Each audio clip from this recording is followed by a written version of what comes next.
You filthy animal.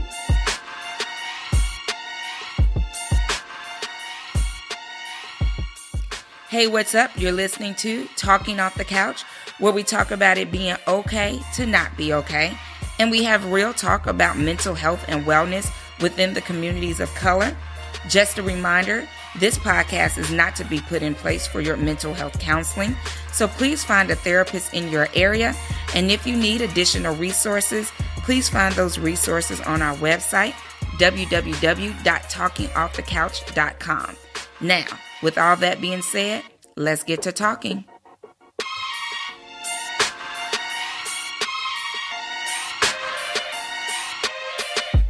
Hey, my TOTC peeps. Thank you so much for joining me today. I hope you all have been having such a great week. I hope the weather has not been too bad for some of you all. I know here in Dallas, we've been having some what we would consider fall-like temperatures. So we've been in the 40s and just a little rain and mist. But other than that, still trucking along. We are officially in November. So we are officially in holiday season, or as business people like to call it, the fourth quarter. So I hope you are continuing on with preparing your goals for 2019. I'm so excited to introduce my guest to you today. Her name is Anita Washington. She has a master's in education as well as her MBA. She is the host of the TV show That Anita Live and the Emotional Happiness Podcast, which provides a platform for women to learn, laugh, and more importantly, heal emotionally by learning from the challenges and successes of others. She is also a former school and community agency counselor and creator of the 7-Step Method.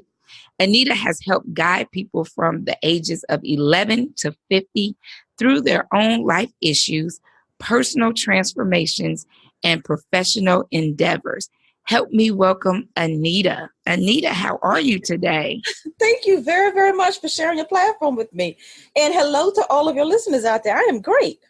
I am so excited to have you on the podcast for what we're going to talk about, because this is holiday season. And so we are going to discuss just about family dynamics, and boundaries and a host of other things. And I just think you are the perfect person to help us today with this, because you know it's a struggle for a lot of people. Yes, a big struggle. So I am going to ask you to just tell the listeners just a little bit more about you besides what I've shared, because I know we all have just, our bios, but there's always so much more to us. So just share a little bit more with the listeners. Well, I am based in the DC area, and I love helping other people through their own life transformations. There's a great deal right now going on in society because technology is moving us faster than we have ever moved before. At no other time in history have we been impacted by so much in our personal spaces. Everything is on the phone, on the laptop, on the radio. It's in your face all day long. Mm-hmm. And right now, mental health is paramount for people. And the family is a structure in where you either receive it, where you receive that self-help and that nurturing that you need, or you don't. The family is the nucleus that can be a strong foundation, or it can wreak havoc on your life. Mm-hmm. Very true. Very true. And I don't think people realize, or either we have forgotten how important family is, and just that village, that support system, and just the shaping that you get from having a family like that. And so we're going to dive right on in. So first, Anita has a book that has a lot of great information. It is called Family is Not, you hear me? Family is Not Everything. How to minimize their mess, maximize your happiness, and enjoy emotional baggage breakthroughs. So with that, let's talk a little bit about family dynamics and how we can learn to set boundaries, because I know in your book you talk about the emotional baggage and the importance of boundaries. So first of all, how did the book come about? the book came about because really for me out of frustration, because I got very frustrated watching the people around me suffer from poor family dynamics and not putting themselves first, not valuing themselves, not considering themselves worth a healthy life. And I know the techniques that I used with my counseling clients and also the techniques that I use for myself, because my family is not perfect. So to share those with other people, I decided to put it in a book to help people have stories that they can relate to, but also the steps that they can use to heal. And it's a 7-step process that is detailed in my book. There are trauma stories. There are lessons learned. I share very intimate details and raw information in this book because we need to get back to being more, I guess, neighborly and transparent with each other. Everything right now is about so much of floss and gloss and being snatched and always appearing to be perfect. Right. But we all know you peel back that Mac or that Mary Kay and you flick those fingernails, off. We are all human dealing with a lot of the same issues. Very much so. And I know in the book, and I've said it many times on this show, and other guests have said it plenty of times on this show, is that whole mentality of what happens in this house stays in this house has got to be relinquished. Like, it's got to go. Right. It does. It really, it does. That is a part of the shame and guilt cycle that keeps people bound in dysfunctional behavior. Mm-hmm. And we have to let it go because it's happening. One, it's happening in every household, but now it's not being held in the household, and it's coming apart in clubs, in schools, at work environments. It's becoming very detrimental for all the people that are around. Right. It's not just, back in the day, Big Mama could keep that one cousin contained at the house. But now that cousin or that uncle or that aunt is coming loose, and they're coming loose in places and making it very dangerous for people to enjoy their lives. Very true. And I wanted to focus on, because when you mentioned that took me right back to the emotional baggage that you talk about in the book. Just for you, can you let the listeners know what is emotional baggage?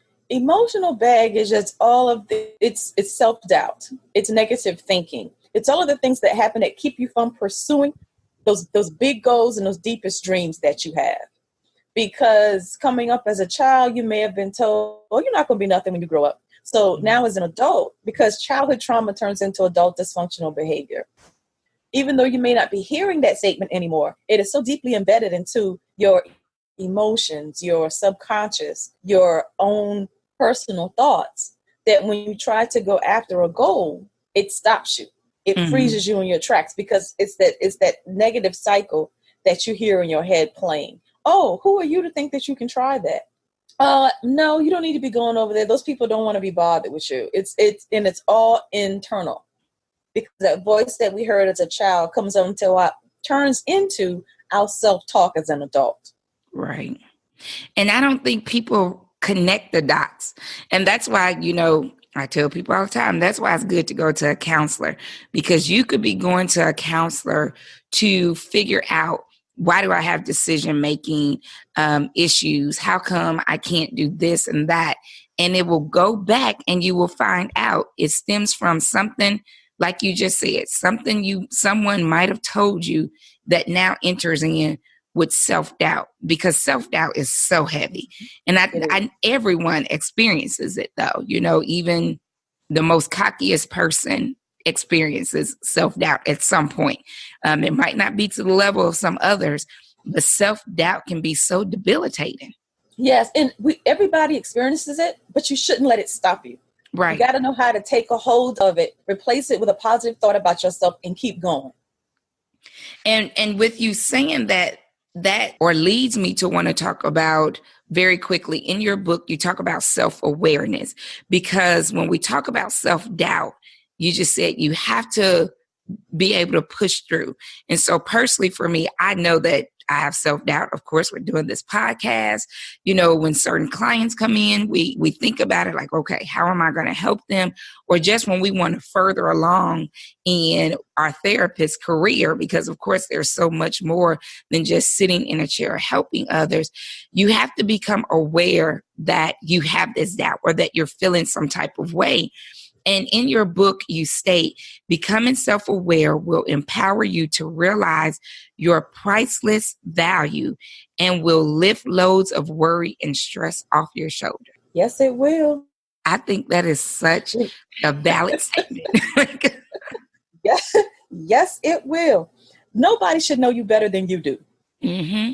And when you know yourself, you know your limits, you know your thought processes, which means you know where your weakest points are and where you need some help with that strength. Right. When you become self-aware, you become unstoppable. That is very true. And I love to help my clients become self-aware. It doesn't matter what they coming in about. I can help them all become self-aware. And is that something that you practice as well with your clients? Very much so. Very much so. And I no longer formally counsel. Now I coach. Mm-hmm. But the self-awareness process is the same. And we're two tactics. One, journaling. Yes. Because if in freestyle journal, don't journal like you're writing a paper you're going to hand into your English teacher. Yes. Oh my gosh. Just write.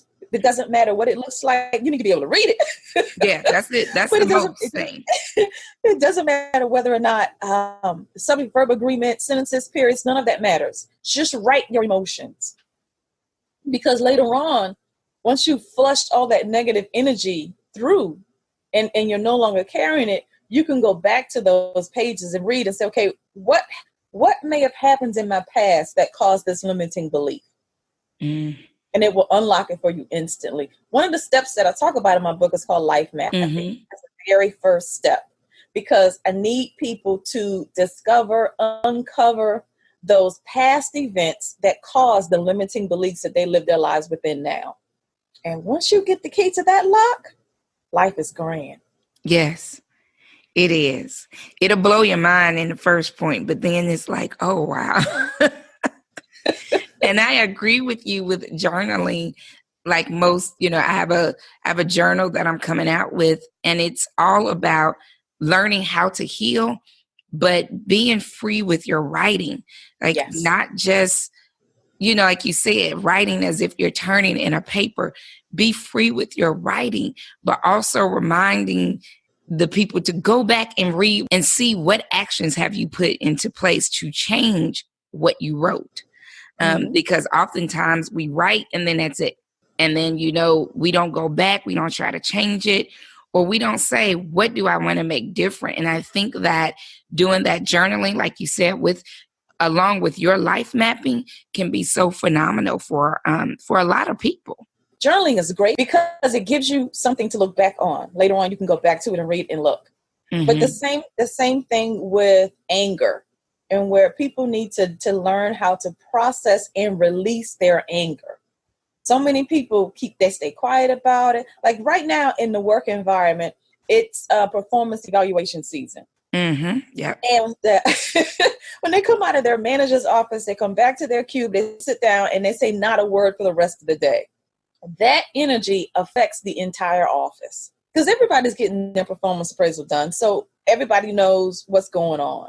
They know you're pissed. They can feel your anger, but you shouldn't come back the next day and the next day and the next day in that same mood, carrying that same energy. Right. So even if you need to go into your car, turn the music up, shout, holler, get that negative energy out of you and off of you. Your car, your house, just so long as one, you're alone, and two, just the most important thing, be honest with yourself while you're getting that energy out of you and off of you. Yeah. Honesty. Don't color it. Don't put it in metaphors. Don't try to make it symbolism. Clear, transparently honest. So, Anita, if you are willing, will you let us know or tell us a little bit about your family dynamics and how you learned to set boundaries with them. Well, my family dynamics. The host is laughing because she's read my wonderful book. I start with the parents, and where my father was a homicidal alcoholic. Mm-hmm. My mother was neglectful, and my brother was both physically and emotionally abusive. I grew up in that environment. When I say homicidal, my father tried to set the house on fire 3 times, and I detailed that in my book. My brother was physically and emotionally abusive, and where it was name calling, I could be just sitting on a telephone laughing and talking with one of my friends, and he just come into, because back then it wasn't cell phones. We just had that one phone in the kitchen on the wall. Mm-hmm. That was either black, white, or yellow. Right. Right. Snatched the phone out of my hand and hang it up for no reason whatsoever. Didn't need to use the phone, wasn't waiting on a phone call. And then the extreme case is when he started like beating on me in the middle of the night. I could be asleep in the house. I could be just sitting in the den watching television, and he would just commence to pounding his fists into my flesh. I say that my mother was neglectful because when I would tell her and express these things to her, she would say, well, that's just how he is. Or she would turn her back to me and just start singing. For me, as the child, that was neglectful because she didn't deal with the situation. She didn't do anything to stop it from happening. And setting boundaries for me became one paramount for my own mental and emotional health, because anytime I was exposed to them, it was like a merry-go-round. You know, at the fair, when you see the merry-go-round and the horses on it go up and down, up and down. Mm-hmm. I was always in a state or a cycle of being abused and then having to go through the techniques and the tips to repair myself.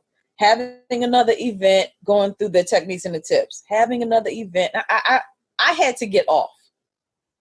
Because the last event, I looked myself in the mirror and said, Anita, this is now your fault. Because you keep coming back to this family knowing that nothing has changed. And when you keep doing the same thing over and over, Miss Therapist, what do we call that? We call it insanity. And I'm quick to tell my clients, I don't work with insane people. I know people are like, people go to therapy crazy. No, they are not. They are one of the smartest people because they figure it out. But if you come into my practice and we are talking about the same thing over and over again without a change or without a resolution, we have now ventured into insanity, and I don't do it.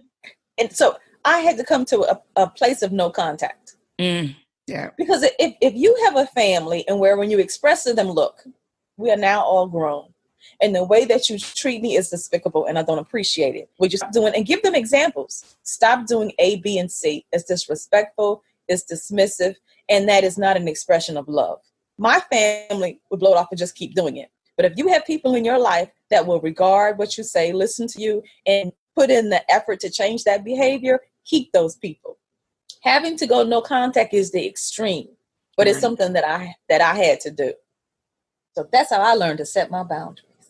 Well, and you know what? At the end of the day, like you said, you have to take care of you. You have to take care of yourself mentally, emotionally, and physically.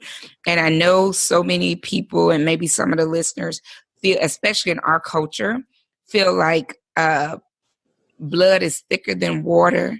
You ride for your family. You don't do what you just said you had to do. You figure it out. You might limit your time with your family. You know, people come up with all different types of ways. And at the end of the day, what works for you works for you. But if you really have to detach, then you have to detach. Because those are excuses. Because the key is the behavior continues and keeps happening. Right. There's never a time where there is a healthy interaction. And you can't expect for other people to learn. Because when you mention excuses, that's what I think of when will they learn? Or when will they understand? Or when will they get it?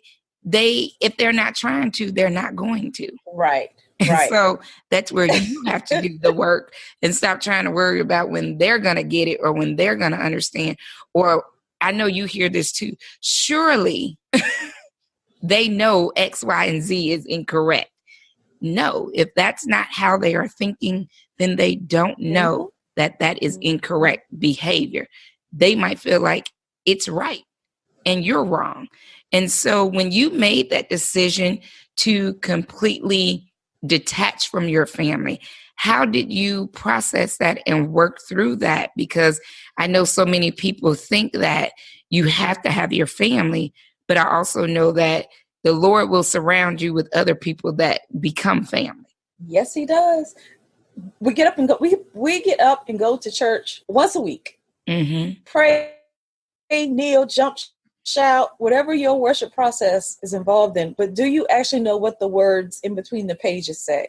Because in the Psalms, it says, when my mother and father forsake me, the Lord will hold me close. In order for that to be there, God had to know that situation was going to occur. Mm-hmm.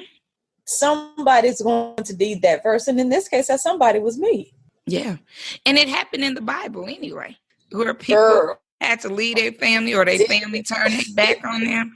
And he was like, cool. I got some people over here that's going to be your family, that's going to take care of you, that's going to do this. And their positions went surpass what it would have been if they stayed in their families. Right. And we have to learn to accept that. Yeah. Because they're positive role models in our lives. We're surrounded by them. We're surrounded by people that will pour into us in a healthy way. But because they're not blood, people want to disregard the importance of that attention or that nurturing. But if that person is giving you their time, that is precious. Right. Yeah. And that is something to be grateful for. Very true. I mean, I know my best friends are my sisters. Like, and when I say that, I don't mean my biological sisters. I mean, they are what I would consider my sisters. My older cousin is what I would consider my sister.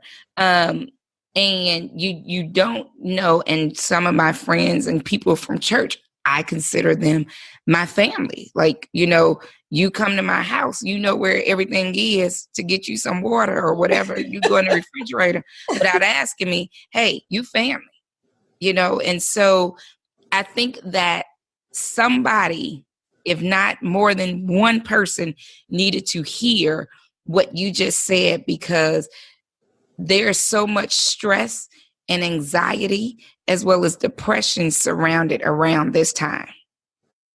Because people start thinking about having to go through this motion or go to these toxic families. Go to the family that enjoys your company and respects you as a human being. That may not be your biological family. Because understand, if you ride for blood and blood's thicker than water and all these other cliches that we have, they wouldn't be treating you so nasty. Right. That goes both ways. So when you decide what to do with your holidays, make sure it is healthy for you. That's number one. So you don't go around your family at all and you spend your holidays around the families of your friends, beautiful. If you choose to take this time period for rest and relaxation to replenish, beautiful. Mm-hmm. Make sure, number one, that it is healthy for you. That's what's most important. And let me tell you, I do it all the time. I done told y'all plenty of times, my listeners, there's nothing wrong with being selfish. I feel that word has been just, sometimes the way it's used is correct. But for me, when I'm selfish, I have to focus on me and take care of me. And there is nothing wrong with that. And when I do that, I'm not taking away from anybody else, though. And I think that's the difference of the word. So when people say self-care, I believe that, self-care is your moment to be selfish because you have to take care of yourself. And so, Totally like you were agree. saying, if for Thanksgiving, it doesn't always have to, these things don't have to be family based.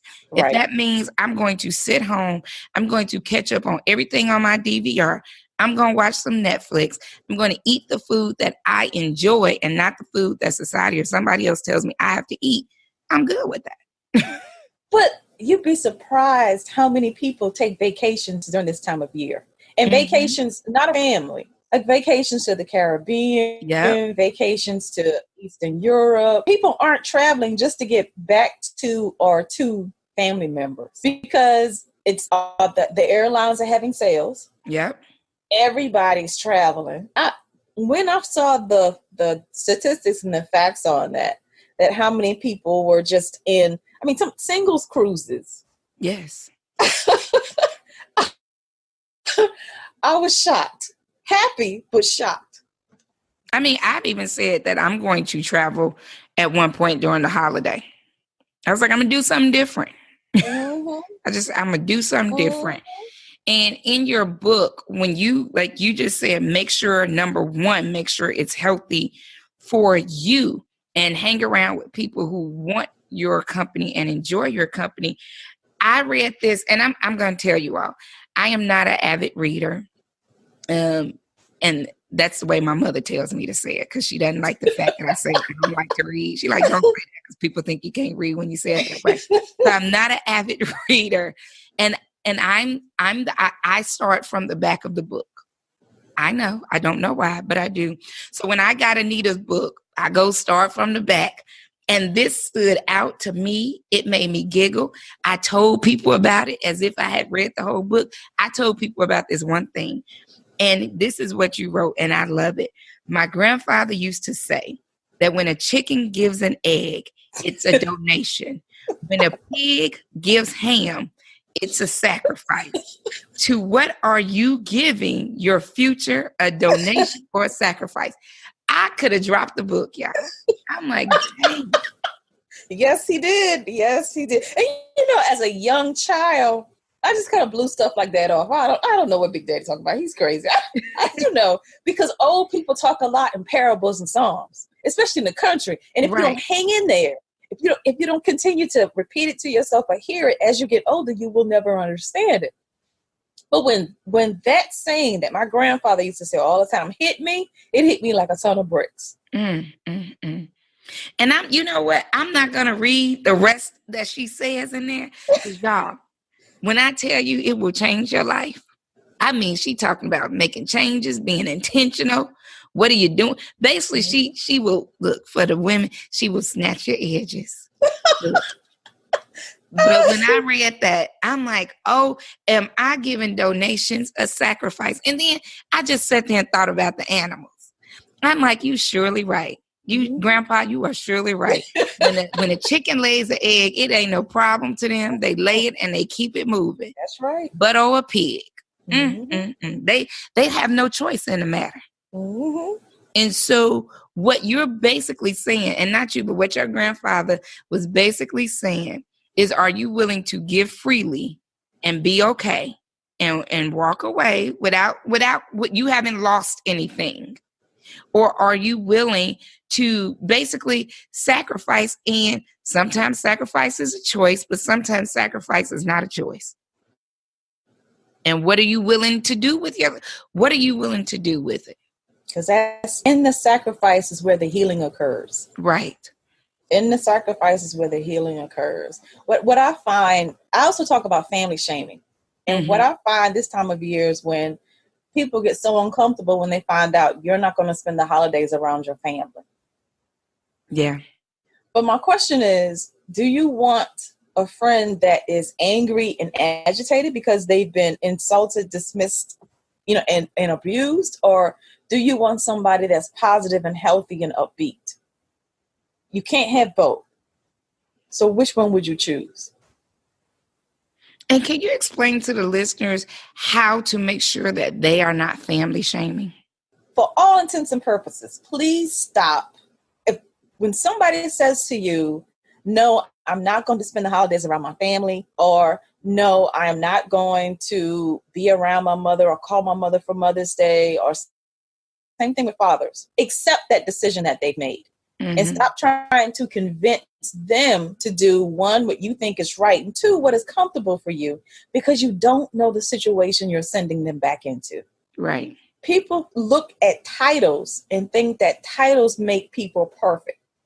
But remember the family out in California with the 13 kids and the parents would only allow them to shower once a year? We all thought that was atrocious and a shame. But if you fast forward 10 years, somebody is going to tell one of those children, well, that's still your mama. You should at least call her for Mother's Day. Let that person heal and deal with their own pain. So stop trying to shame them into your comfort zone. Stop trying to shame them into your comfort zone.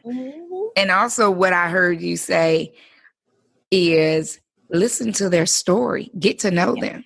Because if you get to know them and listen to their story, then you won't be trying to send them back or shame them into something. Right. You'll respect their decision, like you said. So with the holidays approaching, because that's what we've been talking about, what can you tell the listeners to help with their family stress? So for some of the listeners, it's not to this level. And so, they go, but it's still a little stressful. So what kind of assistance or information would you give to them? And then what will you tell the listeners who probably do need to detach? One, for the listeners who it is survivable. It isn't detrimental to your emotional, mental health. It just bothers you a little bit. You got to shake it off and keep moving. 3 steps. 1, accept it. Accept the fact that that family member is rude, insulting. Accept the fact that they've been that way for as long as you've known them. So stop hoping that, this year I hope, this year, stop hoping. Accept it. Number 2, come up with a defense mechanism or a coping skill that helps you get through those couple of hours or those couple of days. Whether it's deflecting, whether it's counting, okay, that's your 3rd insult, let me go for a walk. Or let me go back to the hotel. Let me find some place to de-stress because you have heightened my level of agitation. Figure out what your coping or defense mechanism is going to be to survive that. And then number 3, have a plan in place for self-care and replenishment when you get done with the holidays. Thanksgiving, Hanukkah, Christmas, Kwanzaa, whatever it is that puts you in the midst of people that agitate you, have that plan in place when it's done, when that holiday is done, to put your self-care in action to bring you back to your baseline, your positive, healthy place. Then for the people that need to detach, this is where, this is the difference between the donation and the sacrifice. Because what you just gave us was the donation. Right. For the people that need to detach, sit down in your quiet space with no one but yourself and figure out if your presence, your being, your life is worth the other person's abuse. Because you're sacrificing your healthiness and your happiness to accept the abuse from that person. So is that something that you are willing to die for? Because little by little, that's what you're doing. Disrespect, dismissal, physical abuse, all of that tears you apart little by little as a human being. What I find so ironic is when it comes to family, mothers, fathers, brothers, sisters, people can't fathom that. They don't accept it in their mind. But as soon as I switch it and say, okay, if this wasn't my brother, but this was my boyfriend, will we still be having this conversation? Wow. Yep. Because if that was my boyfriend beating me, insulting me, being disrespectful and dismissive, you would be looking at me asking, girl, why are you staying there? Why are you taking all of that? Yeah. Why is it different? And I think, like you said, because it's family, and we were taught that family is everything.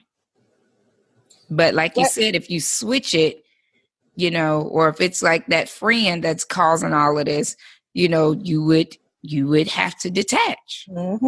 Mm-hmm.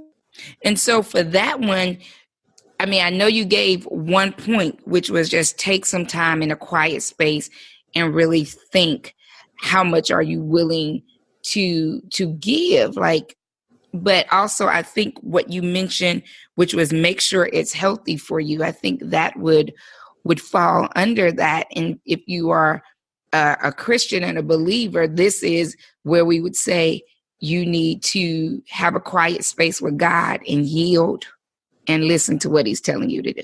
Yes. Mm-hmm. And I know some people might think, well, God won't tell me to leave my family. Okay. Well, let's go back to the Bible again. Right. Because if you remember Jesus's days, when someone came looking for him in a house and said, hey, your mother and your brothers are looking for you, he said, who are my mother and my brothers? They are those that know the word of the Lord and follow it. Now, does the Bible say that a brother gets to beat his sister? Does the Bible say that the father should test their children and be a homicidal alcoholic? And you can insert your stories into those same sentences. Mm-hmm. Whatever it is that you are enduring, does the Bible say that that's okay? If it doesn't, which of these verses are you going to take in to your mental and your emotional health? Yeah. Wow, listeners, y'all got a lot of work to do. Now, I don't say that like my family is perfect, but I've learned, as everybody else in my family has learned, how to work with each other. Like, we know when we need to retreat to one room or whatever the case may be. We know when we need to leave each other's spaces or houses. Like, we've got it figured out. But at the same time, I will say, which I am very blessed, that my family is 9 times out of 10 a joy to be around. Yes. You know, we have our laughter and all of that, and we don't have that one cousin like you mentioned. We don't have that, and that is a blessing. But for those of you who don't have that, then these are some great things for you to keep in mind, which is the accept how your family is, or accept that particular family member. That doesn't mean you make excuses for them. That means you understand this is what they're going to do. So then what do I need to do? Which is the second step, the defense mechanism and the coping. And I like that you mentioned, Anita, the number system. I'm good for you. You got maybe 3 times. I'm at 2 weeks, I'm stepping away. But you know, most people say you got 3 times. Now, my mother would say 1. She'd be like 1. There's no 2 coming after that. So you know, you have that. And then I think you also mentioned, which was great, which was have that plan for yourself, to do your self-care. And I just put to recoup, because as my listeners know, I take notes during my interviews. And so I put to recoup. And because I think that's important, you have to replenish yourself. A water bottle cannot pour water if it's nothing in it. Right. Mm-hmm. You know? And so I think that's great. Now I do want to switch a little bit, because we've been a little heavy. You know, I don't want the listeners to be heavy. I want to switch a little bit and just have you talk a little bit about your TV show that you have. In the DC area, particularly Northern Virginia, I have a television show where I interview women that have been through something, to people, should I say. Mm-hmm. I interview people that have been through devastating circumstances, for them to give the tips and techniques on how they normalized or rise to thrive in life again. And then I also interview experts that help them, because I want to break down the barrier between the population, society, you know, those of us, and therapists and counselors that can help us. So when people watch this show, if they see a therapist and they say, oh, okay, you know, therapists are people too, but 2, I understand her story. So I'll feel more comfortable talking to this therapist. Mm-hmm. Because a lot of the times what I hear is, well, you know, I don't know them, and I'm just walking in to talk to this stranger. Right. So hopefully hopefully the interviews that air, and then they also post to my YouTube channel so that people that are not in the DC area can see them. Hopefully this will break that barrier so that they can see, like I said, therapists are people too. You can hear their stories and relate to them, and you can watch them and see their mannerisms and say, oh, okay, I may be able to talk to that person. That's a person that I would trust to understand my story. And the people that have been through devastating circumstances, I've interviewed the ex-wife of the DC sniper. I've interviewed rape survivors, molestation survivors. I was hoping to get one. She was kidnapped as a child, but we haven't been able to get the dates together yet. But during the interview, we go all in. The first 10 minutes, they're probably telling their story. Mm-hmm. Then the second 10 to 20 minutes, they're specifically telling you how they overcame. Because that's what I want people to really get from the show.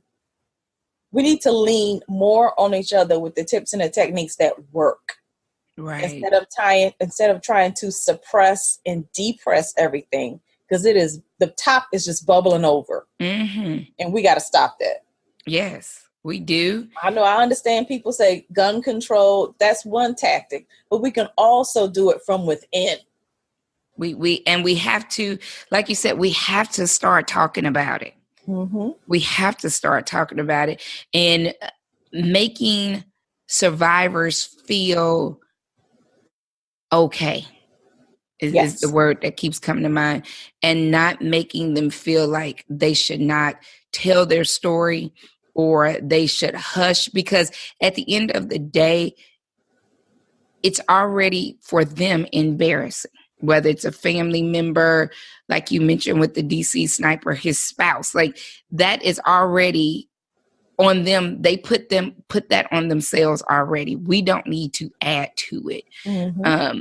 But the more we talk about it, the more prevention we can have, even if it's just, I hear it, so I am now more aware of what I might have to open my eyes to pay attention to what's going on around me. Yes. And so I do like that. And I know at least two of the guests that you've had on your show, I have had on the podcast, which is Sharon Lawrence and Takia Blackman. So that I love both of them. They are both great people. Yes. And I enjoyed having them on the show. And I know that both of them are very transparent. Very, yes. Mm-hmm. And I think that is key. And you mentioned that in the beginning of this episode, is that we have got to get to transparency and understand that it's helpful.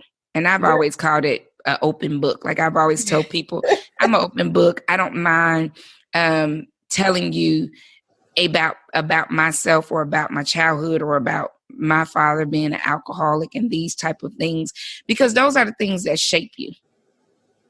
And then at the same time, like you said, they help you heal. Right. Mm-hmm. If you don't talk about it, then it's just held inside. And so I think that is great.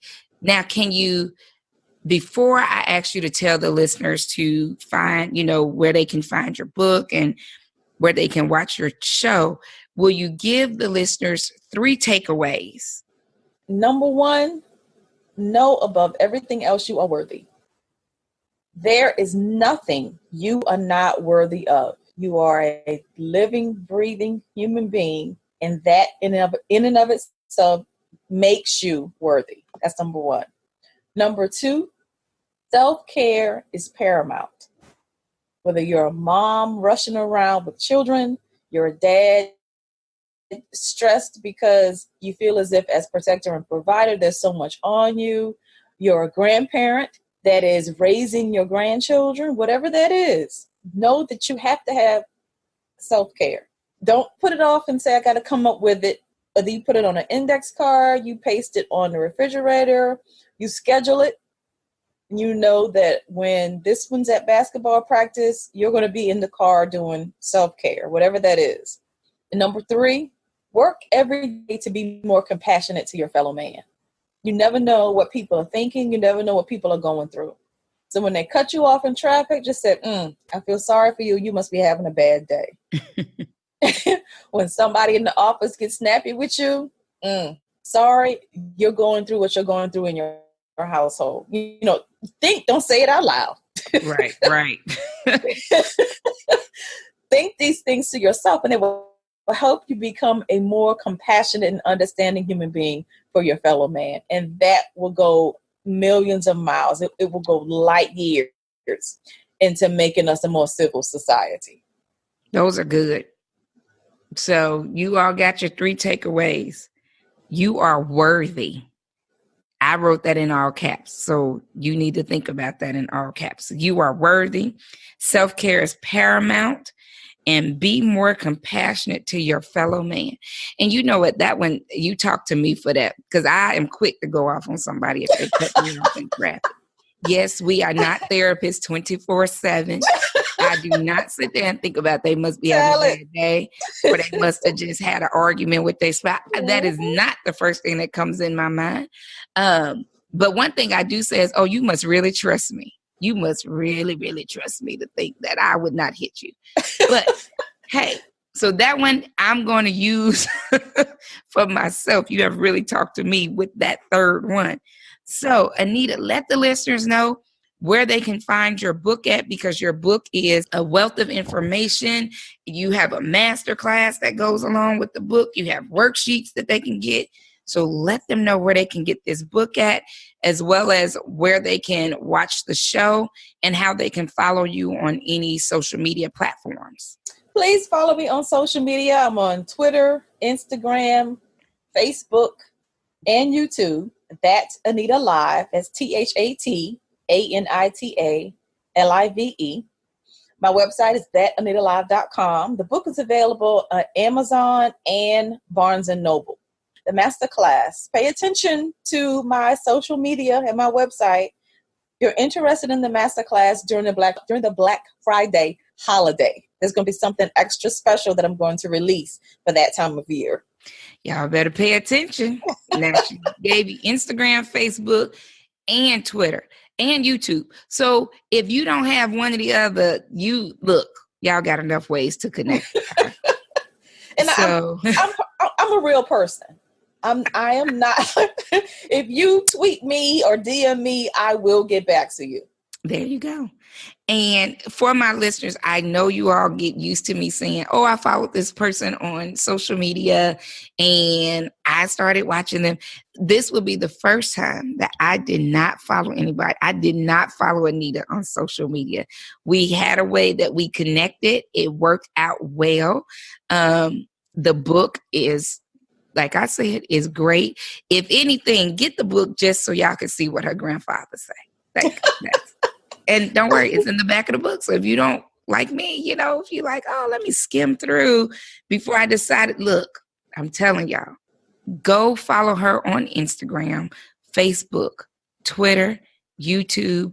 Get the Black Friday. I know you mentioned Black Friday holiday for her masterclass. I'm quite sure it's going to be great if it's anything like the book. And then you all can watch her show on YouTube and you can see some of these interviews that she spoke about.